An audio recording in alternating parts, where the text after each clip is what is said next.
Ambassador Zeftai's 4 arms trembled as he read the message on his display screen. The words glowed red against the dark surface, each letter carrying the weight of doom. The Korthak Dominion had officially ended all peace talks. Their war fleet was moving toward Velthari space right now. The tall, blue-skinned diplomat stood in his office high above the Galactic Council's main chambers. Through the massive windows, he could see hundreds of ships from different worlds, docked at the space station. Usually, this sight filled him with hope.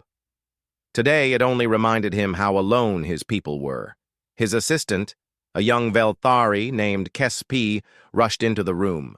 Her scales were pale with fear. "Sir, the military?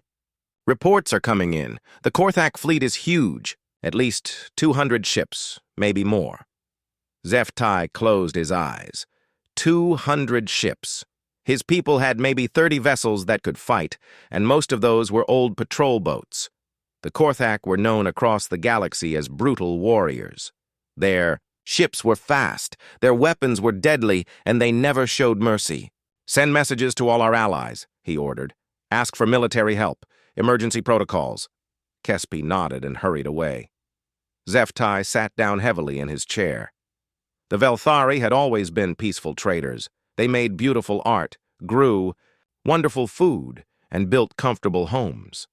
They were not warriors. Now their peaceful ways might get them all killed. The first reply came from the Andromedan Federation. "We are sorry, but our fleet is too far away to help in time." The second came from the crystal mines of Vega. "Our ships are not built for war. We cannot assist." One by one, every ally said the same thing. Sorry, but no. Some had good reasons. Others were clearly afraid of making the Korthak angry. Zeftai understood, but it still hurt. His people were going to face this alone. Hours passed. Zeftai stared at his empty message board. Every species in the local sector had been contacted. All had refused. He was ready to send a final message to his home world, telling them to prepare for invasion, when Kespi appeared again. "Sir, there is one more option." She looked nervous. "The humans?" Zeftai blinked. "The humans? But they only joined the Galactic Council last year. They are new. What could they possibly do?" They offered military protection to all council members when they joined, Kespi reminded him. It was in their membership agreement. Zeftai had forgotten about that. The humans had seemed so eager to help everyone. Most species had thought it was just new member enthusiasm. Nobody expected them to actually do much. Earth was far away, and humans were still learning about galactic politics. "Are you sure we should ask them?" Zeftai wondered. "What if they say no too?" "What choice do we have?" Kespi asked. She was right.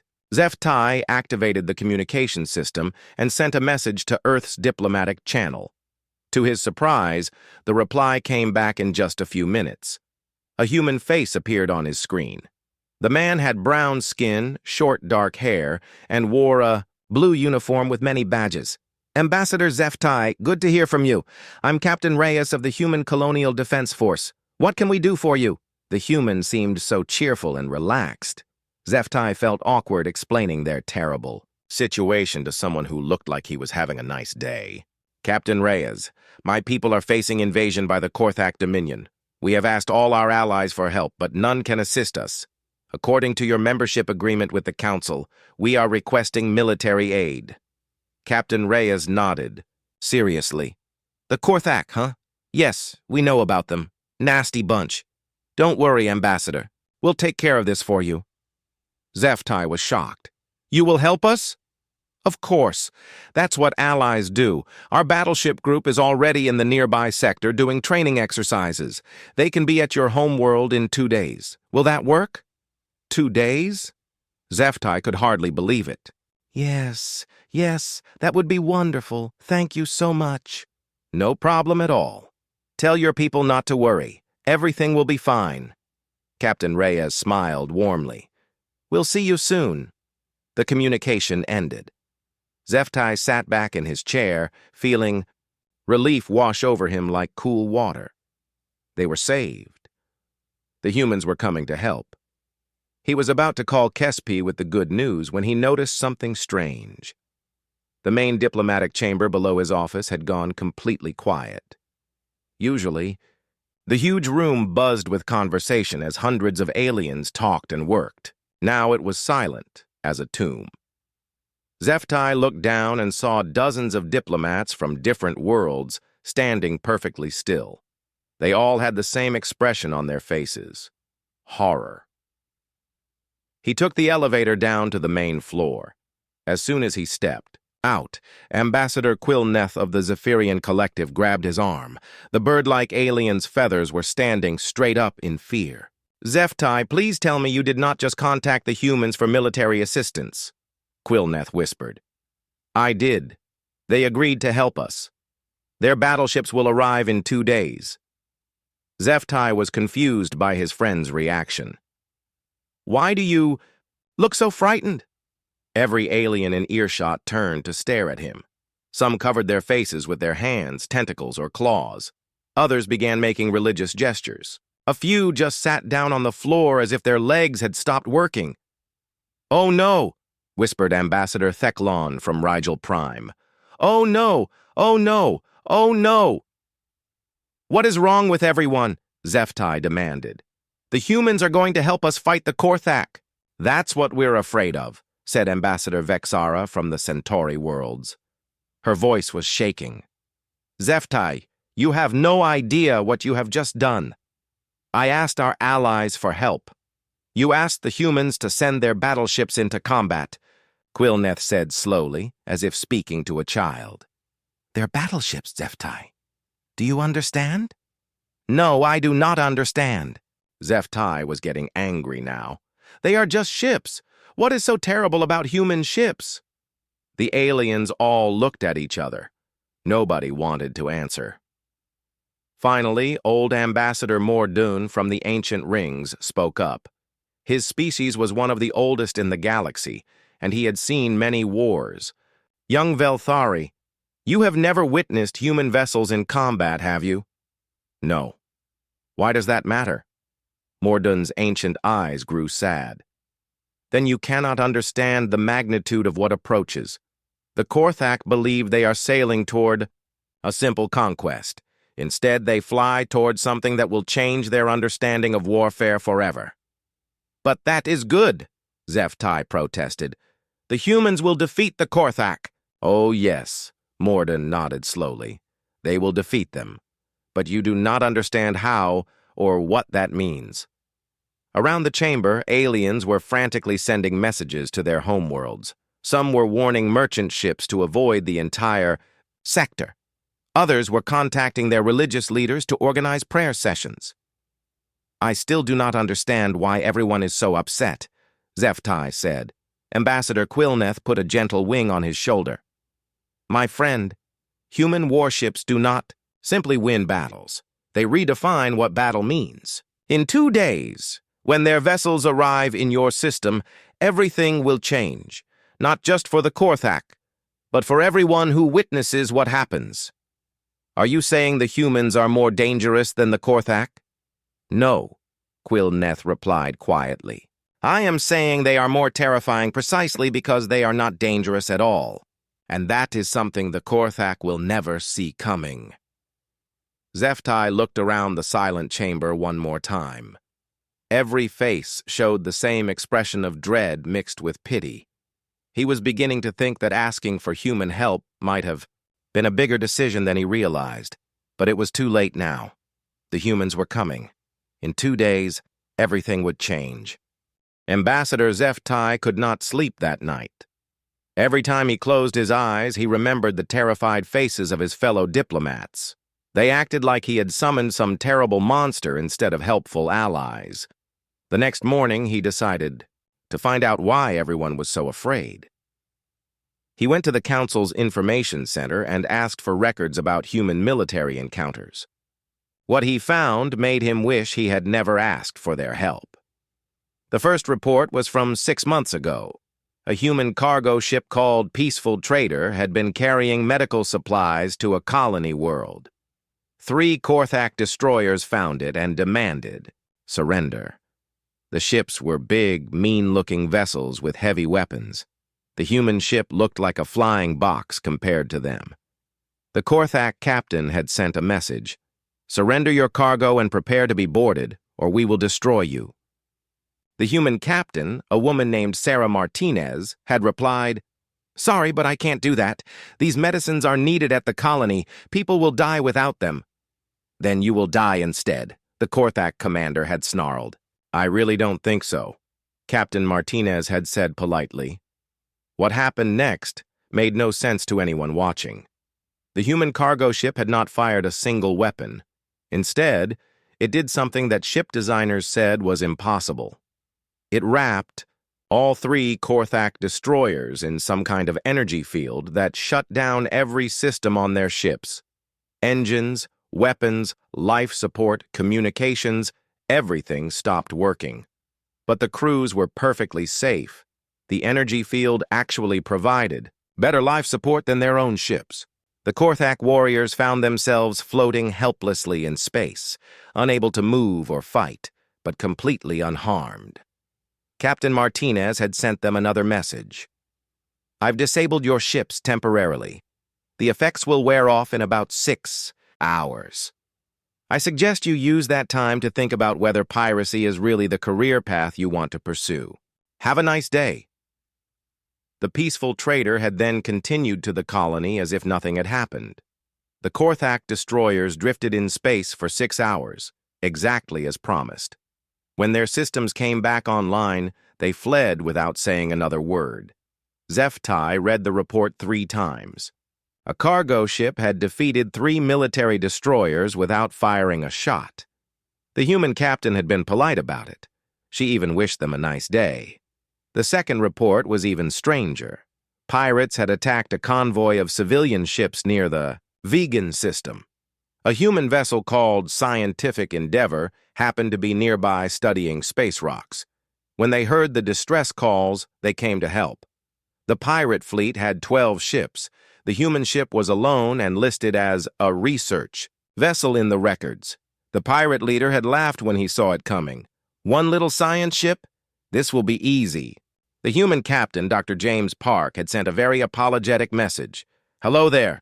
I'm terribly sorry to interrupt what you're doing, but you're attacking innocent people. I'm afraid I'll have to ask you to stop. Make us stop, science boy." The pirate leader had shouted back, "Well, if you insist." Dr. Park had sighed. The Scientific Endeavor had not used weapons either. Instead, it used equipment meant for asteroid mining. Tractor beams grabbed pirate ships and gently moved them away from the convoy. Mining charges, designed to crack open space rocks, somehow disabled pirate engines without harming the crews. Even the ship's food replicators got involved, filling pirate ships with a gas that made everyone fall asleep safely. Within 20 minutes, all 12 pirate vessels were floating dead in space, their crews unconscious but unharmed. Dr. Park had called the local police to come collect them, then went back to studying rocks as if nothing had happened. The convoy captains had asked him how a science ship could do such things. "Oh, we're not really a science ship," Dr. Park had explained. "We're a university geology department. This is our field trip vessel. The mining equipment is for teaching purposes, you understand." A teaching ship from a school had defeated 12 pirate vessels. Zeftai found more reports. A human medical frigate had accidentally flown into a war zone where 2 alien species were fighting. The ship's captain, Dr. Lisa Wong, had politely asked both fleets to stop shooting at each other because the noise was disrupting her patient's recovery. When both sides told her to mind her own business, she had used the ship's medical scanners to somehow scramble the targeting systems on every warship in the area. Hundreds of military vessels suddenly could not aim their weapons properly. Dr. Wong had then invited both fleet commanders aboard her ship for tea and peace talks. The war ended that afternoon.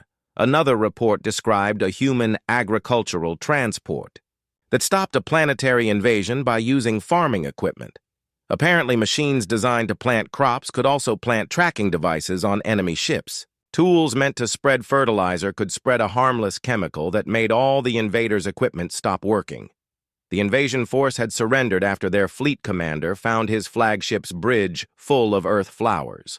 The human farmer, who planted them, had included a note. "These will bloom beautifully if you take proper care of them. Maybe consider growing things instead of destroying them." Every single report had the same pattern. Humans in civilian ships, using everyday equipment, politely defeating military forces without killing anyone. They treated warfare like a minor inconvenience that needed to be cleaned up quickly so they could get back to their real jobs. HFY realized that in every case, the humans had been in cargo ships, research vessels, medical frigates, or farming transports. He had never read a report about actual human military ships in combat, because there weren't any. The humans had never needed to send their real warships to fight anyone. He was still reading when Ambassador Quilneth found him in the information center. The bird-like alien looked even more worried than yesterday. "HFY, I have been hoping to find you. We need to talk." "I have been reading about human ships," HFY said. "These reports are incredible. But I notice they are all about civilian vessels. What about their actual battleships?" Quilneth sat down beside him. "That is what I came to discuss with you. The human fleet that is coming to your aid. They are not cargo ships or research vessels." "I know. Captain Reyes said they were battleships from the Colonial Defense Force." "Yes." Quilneth's feathers trembled. "HFY, do you understand what that means? If human civilian ships can do such things, what do you think their actual warships are capable of?" HFY had not thought about that. He looked at the reports again with new eyes. Cargo ships that could disable destroyers, research vessels that could stop entire fleets, medical frigates that could end wars. "What are their battleships like?" he asked quietly. "Nobody knows," Quilneth admitted. "Human military vessels have never been used in galactic conflicts. They participate in training exercises, but those are always held in empty space, far from any observers. The few species that have seen them from a distance describe ships so large that they register as small moons on sensors." "How large?" "Some reports claim they are 10 kilometers long. Others say 20.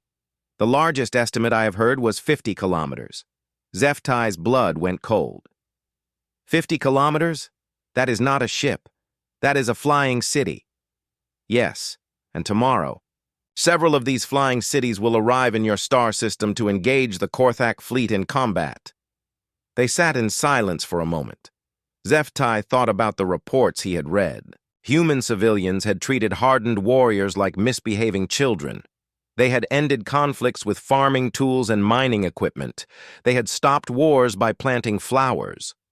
What would actual human warriors do? "Quilneth, are the humans dangerous?" he asked. "That is the wrong question," his friend replied.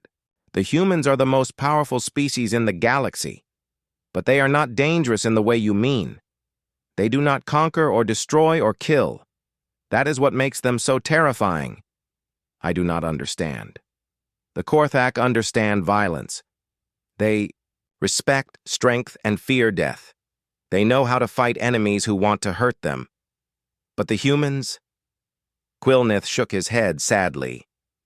"The humans do not want to hurt anyone. They want to help everyone. They will defeat the Korthak completely and utterly, and they will do it while being polite and kind. They will win without anger or hatred or cruelty." "That sounds good to me." "To you, yes, but imagine being a proud Korthak warrior, trained from birth to be fierce and strong. Imagine having your entire fleet neutralized by beings who treat your most powerful weapons like toys. Imagine being defeated so easily that your enemies do not even seem to consider you a real threat." HFY began to understand. The Korthak will be humiliated. Worse than that, they will be forced to confront the fact that everything they believe about strength and power and conquest is wrong. The humans will not just defeat them.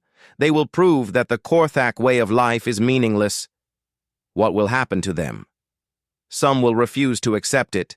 Others will be so shocked that they may never recover. A few might even be grateful to learn that there is a better way to live. But all of them will be changed forever. Zephatai thought about the Korthak fleet racing toward his home world. 200 ships full of proud warriors who thought they were about to win an easy victory. Instead, they were flying toward something that would shatter their understanding of the universe. Should I try to warn them? He asked. Would they listen? Warlord Thakmor stood on the bridge of his flagship, the Blood of Conquest, watching the stars streak past. His massive frame filled the command chair, and his scarred face showed the confidence of a warrior who had never lost a battle. Around him, 200 Korthak warships flew in perfect formation toward Velthari space. This would be an easy victory. The Velthari were weak traders who made pretty art and grew flowers. They had maybe 30 ships that could fight, all of them old and slow. Thakmor's fleet would crush them in hours, then claim their rich worlds as prizes. His second-in-command, War Captain Nexaval, approached the command chair. The younger Korthak's scales gleamed with fresh battle paint. Warlord, our scouts report that the Velthari have sent messages asking for help from other species. Thakmor laughed, a sound like grinding metal. Let them beg. No one will risk making us angry to save some flower-growing weaklings. The scouts also report something else. Human ships have been detected heading toward the battle zone. Humans? Thakmor had heard of them. The new species that joined the council last year? What could they possibly do? Unknown, Warlord. Intelligence. Reports suggest they might have military vessels in the area. Thakmor waved a clawed hand dismissively. A species so young they have barely learned to travel between stars? They are probably bringing 1 or 2 patrol boats to make themselves look important. Ignore them. But as the hours passed, more reports came in about human ship movements. Thakmor began to feel annoyed. Were these upstart humans really going to interfere with his conquest? He called up the intelligence files on humanity. The information was limited since they were new to galactic politics. Earth was far away. They claimed to be peaceful explorers and traders. Their technology seemed adequate, but not impressive. The Bathory files did mention some strange incidents involving human civilian ships, but Thakmor dismissed those stories. Probably exaggerations spread by cowards who wanted to make excuses for their own failures. War Captain, what do we know about human military strength? He asked. Nexaval consulted his datapad. Very little, Warlord. They keep their warships away from populated areas. Some reports claim their vessels are unusually large, but the numbers seem unrealistic. How large? The reports claim ships of 10 to 50 kilometers in length, but that must be incorrect. No species builds vessels that size. Thakmor agreed. Ships that large would be impossible to maneuver and pointless to build. Clearly, the humans were spreading false information to make themselves seem more dangerous than they were. Continue course, he ordered. If the humans want to play at being warriors, we will teach them the price of interfering with the Korthak Dominion. Several hours later, his communications officer received an interesting transmission.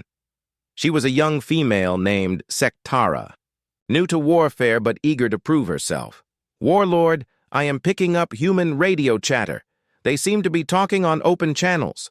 Put it on the main speakers. Let us hear what these brave humans have to say. The bridge filled with human voices, speaking in their strange, soft language. The universal translator converted their words, but the tone was unlike anything Thakmor expected from warriors preparing for battle. Captain Rodriguez to Captain Singh. How are things on the Gentle Persuasion? Not bad, Miguel. Just finished dinner. My chef made that earth pasta dish again. You should try it sometime. Sounds good. Hey, did you remember to call your wife before we left port? Of course. She reminded me to pick up gifts for the kids on our next shore leave. Thakmor frowned. These humans were discussing food and family while flying toward a battle zone. Where was their war chant? Their threats? Their battle fury? Captain Williams to all ships. Just a reminder that we need to wrap this mission up quickly. My daughter's school recital is next week and I promised I would be there. No problem, Sarah. This should be a routine peacekeeping operation. I hope so. I hate missing family events for work. The Korthak warriors on the bridge looked at each other in confusion. These humans talked like they were going to a boring meeting, not a glorious battle. Are they mocking us? Nexaval asked. Perhaps, Thakmor said slowly. Or perhaps they are simply fools who do not understand what war means. More human conversations filled the bridge. The humans discussed their hobbies, shared jokes, and complained about missing their vacation time. One captain mentioned that he was reading a book about earth flowers. Another talked about teaching his son to play a human sport called baseball. Warlord, Sektara called out nervously. Long-range sensors are detecting the human fleet. Show me. The main display lit up with sensor readings. Thakmor stared at the numbers, then looked again. Something was wrong with the sensors. These readings cannot be correct, he said. I have run diagnostics 3 times, Warlord. The sensors are working properly. According to the display, the human fleet consisted of 5 ships, but each ship was enormous, larger than any space station Thakmor had ever seen. The energy signatures were so powerful that they barely registered on the scale. Most disturbing of all, the ships were moving at incredible speed despite their massive size. 23 kilometers long, Nexval read from the display. That ship is 23 kilometers long? The computer must be malfunctioning, Thakmor declared. Run full diagnostics on all systems. The diagnostics came back clear. The readings were accurate. The human fleet consisted of 5 vessels, each one larger than most space cities. Their energy output suggested technology far beyond anything the Korthak had ever encountered. Warlord, Sektara whispered. What if the stories about human capabilities were true? Impossible, Thakmor snarled, but his voice lacked conviction. They are a young species. They cannot have such advanced technology. More human radio chatter came through the speakers. Admiral Chen to all ships. ETA to conflict zone is 43 minutes. Remember, people, this is a standard peacekeeping protocol 7 situation. Copy that, Admiral. Should we prepare the usual containment fields? Yes, but keep the power levels low. No need to overwhelm anyone. These Korthak folks have probably never seen human military technology before. Understood. I'll make sure. The tractor arrays are set to gentle but firm. Good thinking. We want to resolve this peacefully with minimal psychological trauma to all parties involved. Thakmor felt a chill run down his spine. The humans were talking about containing his entire fleet like they were planning to clean up a minor spill. They seemed more concerned about causing psychological trauma than about the prospect of facing 200 Korthak warships in battle. War Captain, he said quietly, what is our tactical assessment of the approaching human force? Nexaval studied his instruments with growing alarm. Warlord, I cannot provide an accurate assessment. Their ships appear to be armed with technology I do not recognize. The energy patterns suggest weapons systems, but nothing matches our database of known galactic military hardware. Are they powerful weapons? The energy output readings suggest they could destroy our entire fleet several times over. But Warlord, the weapons do not seem to be active. The humans appear to be flying toward us with their weapon systems completely powered down. This was getting stranger by the minute. Who flew into battle with their weapons turned off? Maybe they are trying to surrender before the fighting starts, suggested Sektara hopefully. No, Thakmor said grimly. I think they are so confident in their abilities that they do not feel the need to prepare for battle. The human voices continued to drift across the bridge.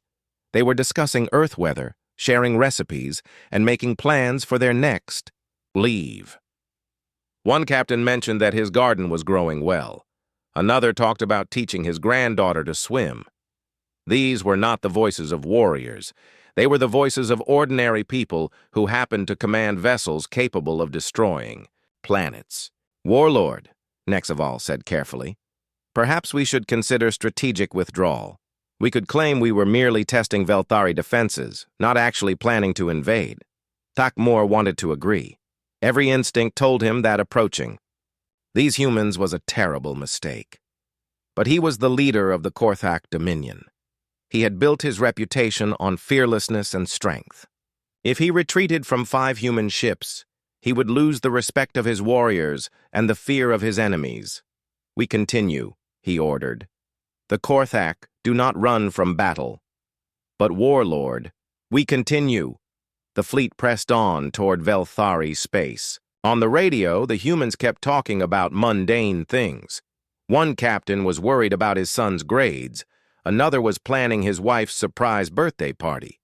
Takmor realized that to these humans, stopping a Korthak invasion was just another job.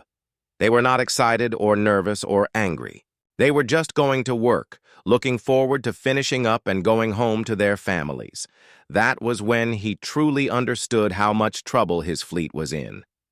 "All ships," he announced on the fleet communication channel, prepare for contact with human forces." He had been about to say, "prepare for battle," but something told him that what was coming would not be a battle in any sense that the Korthak understood. It would be something else entirely. Admiral Chen sat in her comfortable chair on the bridge of the HCDF, Inevitable Resolution, sipping her afternoon tea. The massive ship hummed quietly around her as they approached the conflict zone. Through the large windows, she could see her escort vessels keeping perfect formation. Each ship was a gleaming city of metal and glass, built for exploration, protection, and peace. "Admiral," called Lieutenant Park from the communications station, "we're receiving a lot of radio chatter from the Korthak fleet. They seem nervous." "That's understandable," Chen replied kindly.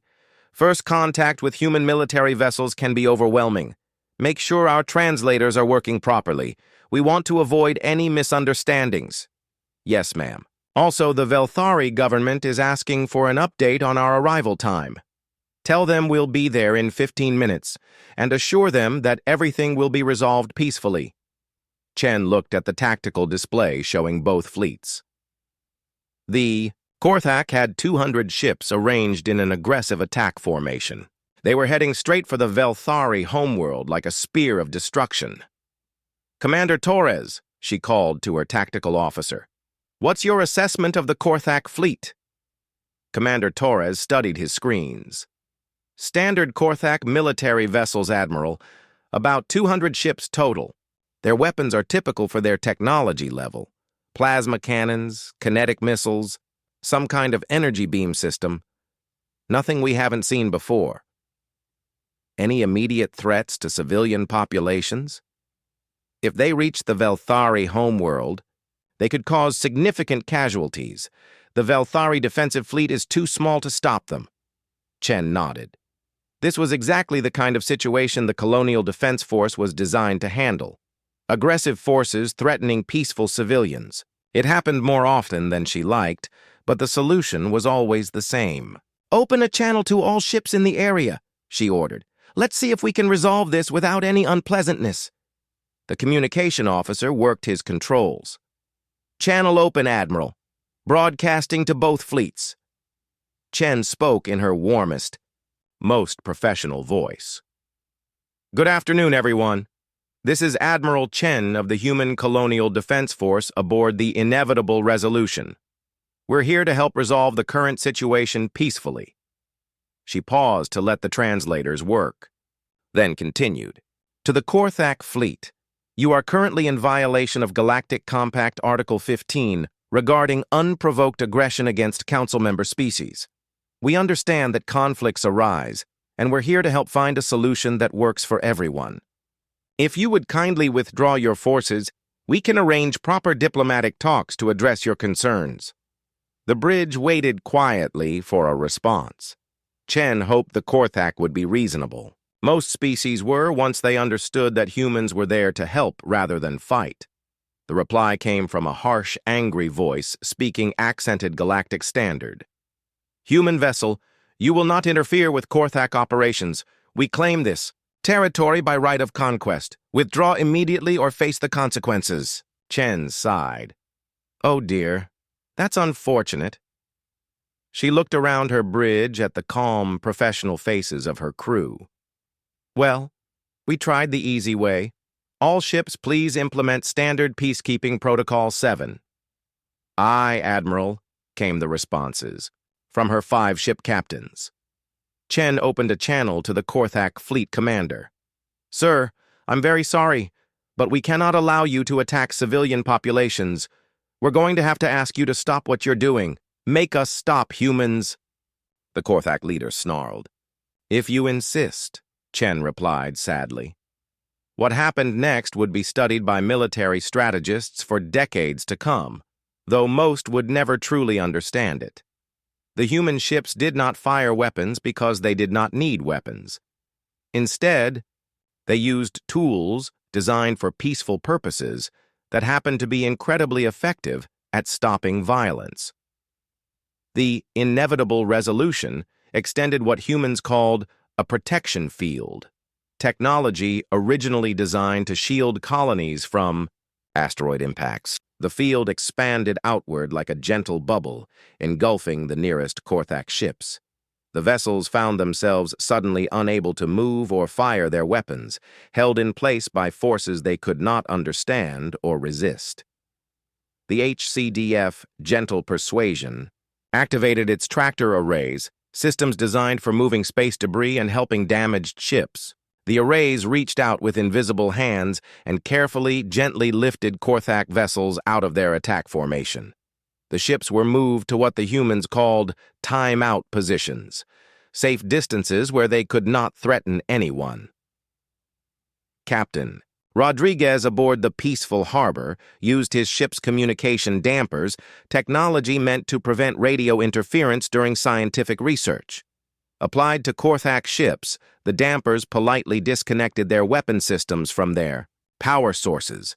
The weapons were not damaged, just temporarily unavailable. Meanwhile, Captain Singh, on the helpful intervention, deployed containment pods originally designed for cleaning up space pollution. The pods attached themselves to Korthak ships and created safe zones where the crews could not access their more dangerous equipment. The 5th human vessel, Diplomatic Solution, used its mining arrays to create temporary force fields around groups of Korthak ships. The technology was designed for asteroid processing, but worked equally well for preventing aggressive actions.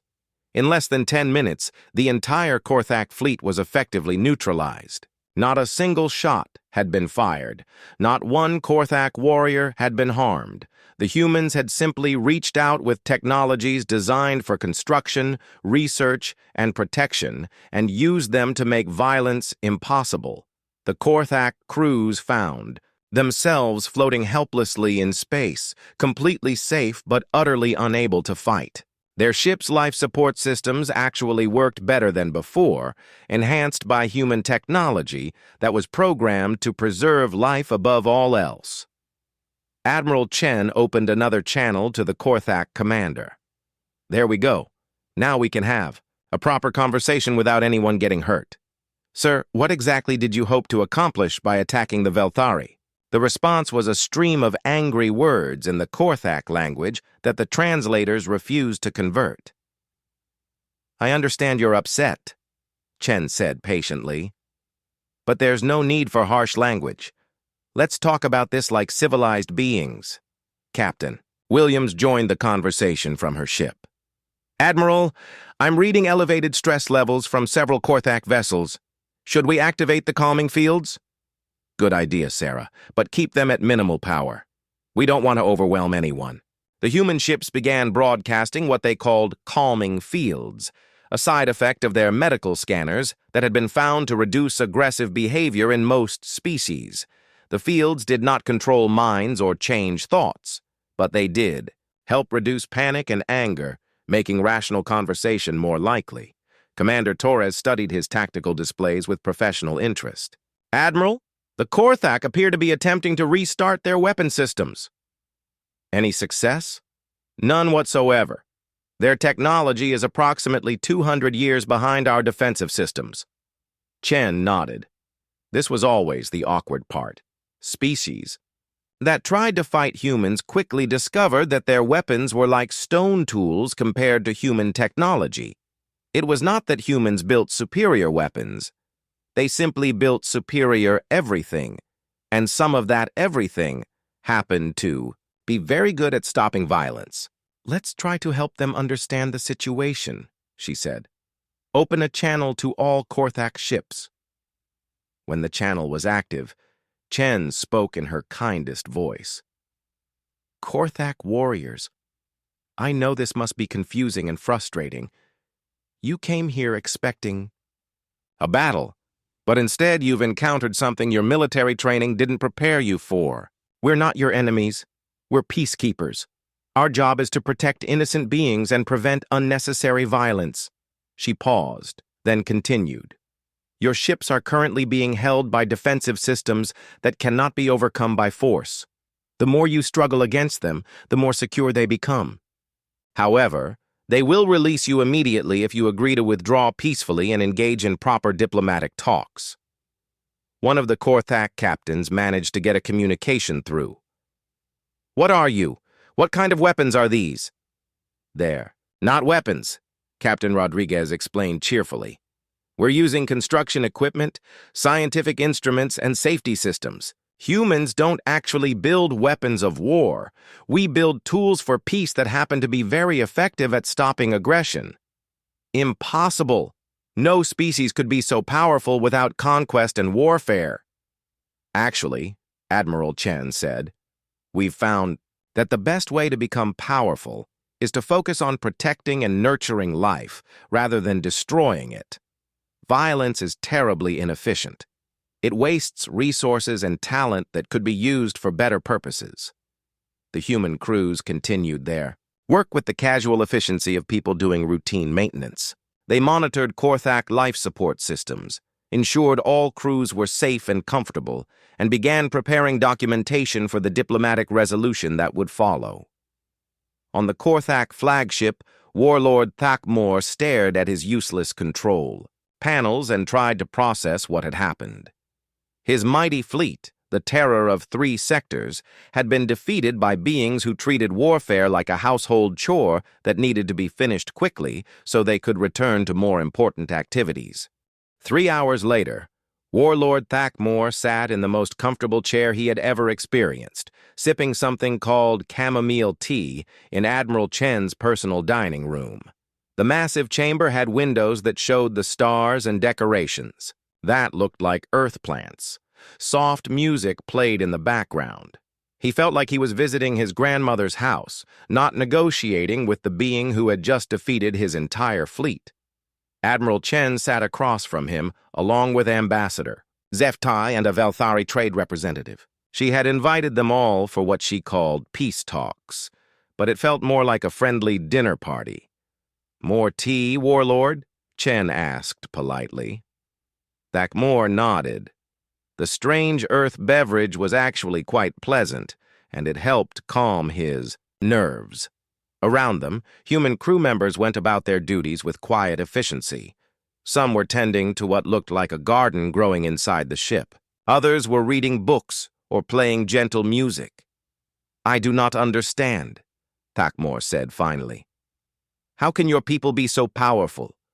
Where are your warriors, your weapons, your conquest fleets?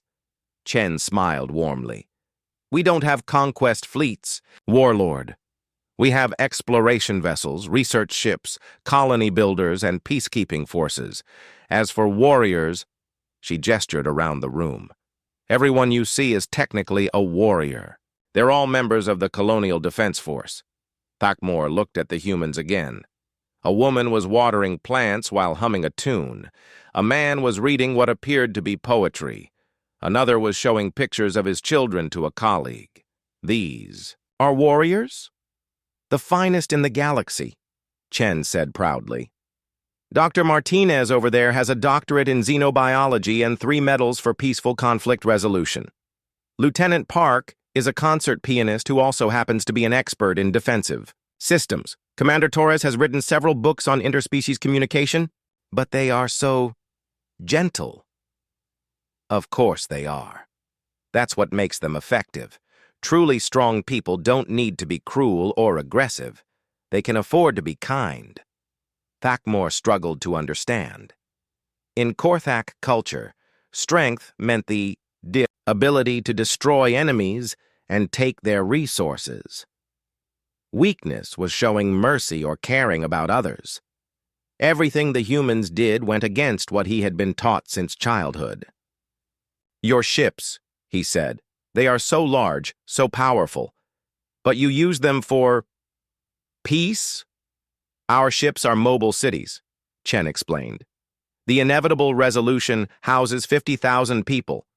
We have schools, hospitals, research laboratories, farms, art galleries, and manufacturing centers. We can build colonies, heal the sick, educate children, and conduct scientific research. The fact that we can also stop aggressive fleets is really just a side effect. Ambassador Zeftai leaned forward. Admiral, may I ask why human defensive technology is so advanced compared to other species? Because we need it to be, Chen replied simply. Human space is vast, and we have millions of colonies to protect. We cannot be everywhere at once, so our technology has to be incredibly effective at preventing harm. We've spent centuries perfecting systems that can stop any threat while keeping everyone safe. Even your enemies? We don't really have enemies, Chen said thoughtfully. We have confused people, desperate people, and occasionally aggressive people. But underneath all that, they're still people. They deserve to be safe too. Thakmor found this idea difficult to accept. But we invaded your allies' space. We threatened innocent civilians. Are we not your enemies? You're our guests, Chen corrected gently. You made some poor choices based on incomplete information, but that doesn't make you evil. The Korthak are known for being proud warriors, correct? Yes, we are the strongest military force in 3 sectors. And that strength came from conquering weaker species? Thakmor nodded, though he was beginning to feel uncomfortable about it. Have you ever considered, Chen asked carefully, that there might be better ways to demonstrate strength? Ways that don't require causing suffering? Such as protecting the weak instead of conquering them, building instead of destroying, creating art, music, literature, scientific discoveries, raising healthy children, and caring for the elderly. These things require great strength, but they make the universe better instead of worse. The Velthari trade representative, who had been quiet until now, spoke up. Warlord, if I may ask, what did your people hope to gain by conquering our worlds? Resources, territory, wealth, proof of our strength. But, the representative continued gently, wouldn't it be easier to simply trade with us? We have abundant resources that we're happy to share in exchange for things we need. You could have all the benefits of our worlds without the costs of conquest. Thakmor had never thought about it that way. War was expensive, ships were damaged, warriors were killed, resources were destroyed in the fighting. Trade would indeed be more efficient. Besides, Admiral Chen added, once you conquer a people, you have to spend enormous amounts of energy keeping them conquered. You need occupation forces, surveillance systems, punishment mechanisms. It's terribly wasteful. Voluntary cooperation is much more sustainable. A young human officer approached the table and whispered something to Admiral Chen. She nodded and turned back to her guests. I'm pleased to report that all Korthak crew members are safe and comfortable. Your ships have been moved to a secure area where they can be repaired and resupplied. Several of your warriors have requested permission to tour our facilities, and a few have asked about our educational programs. Educational programs? We offer courses in everything from engineering to art history. Many species find human perspectives on science and philosophy quite interesting. You're welcome to attend any classes that appeal to you. Thakmor imagined proud Korthak warriors sitting in classrooms learning about flower arranging or poetry. A few months ago, the idea would have seemed ridiculous. Now it sounded almost appealing. "What happens to my fleet now?" he asked. "That's up to you," Chen replied. "You can return to Korthak space and report what you've learned here, or you can stay for a while and explore other options. Some species have found that working with humans opens up possibilities they never imagined." "Such as?" "We're always looking for partners in our exploration and colonization efforts. The galaxy is huge, and there are countless empty worlds that could be settled. Instead of fighting over existing territory, species could work together to expand into new areas." Ambassador Zeftai smiled. "Admiral, on behalf of the Velthari, I want to thank you for resolving this situation so peacefully. Is there anything we can do to repay your kindness?" "Actually, yes," Chen said brightly. "We've heard wonderful things about Velthari music and cuisine. Would you be willing to share some cultural exchanges with our people? We love learning about different art forms and traditions." And that was how a potential war turned into a cultural festival. Over the following days, Korthak warriors found themselves learning human farming techniques, Velthari music theory, and dozens of other skills they had never imagined wanting to know. Some Korthak chose to return home with stories that would change their society forever. Others requested permission to join human exploration missions or study at human universities. A few even started romantic relationships with humans and Velthari, leading to the first interspecies families in their region of space. Warlord Thakmor himself spent a week aboard the Inevitable Resolution, attending lectures on everything, from stellar engineering to child psychology. When he finally returned to Korthak space, he carried with him seeds for Earth flowers and detailed plans for converting warships into research vessels. The Korthak Dominion still existed, but it was no longer a military empire. It became something new, a federation of explorers, traders, and scholars who used their famous strength to protect rather than conquer. And throughout the galaxy, the story spread of how human battleships had ended a war without firing a single shot, simply by being so overwhelmingly capable of peace that violence became impossible. Ambassador Zeftai filed his final report to the Galactic Council with a new understanding of what real power meant. He wrote, "Human military vessels do not win battles. They eliminate the need for battles to exist. In the presence of such overwhelming commitment to peace, aggression simply becomes meaningless." At the bottom of his report, he added a personal note, "For the love of all that's sacred, if you ever need military assistance, call the humans immediately. Do not wait until the situation becomes desperate. The sooner they arrive, the sooner everyone involved can start building a better future together." The note became famous throughout the galaxy, though most people remembered only the first part. "For the love of all that's sacred, don't let the human battleships arrive for combat." They missed the point entirely, but that was perfectly fine. With the humans, they were too busy exploring new worlds, making new friends, and growing better flowers to worry about their reputation. After all, they had more important things to do than be scary.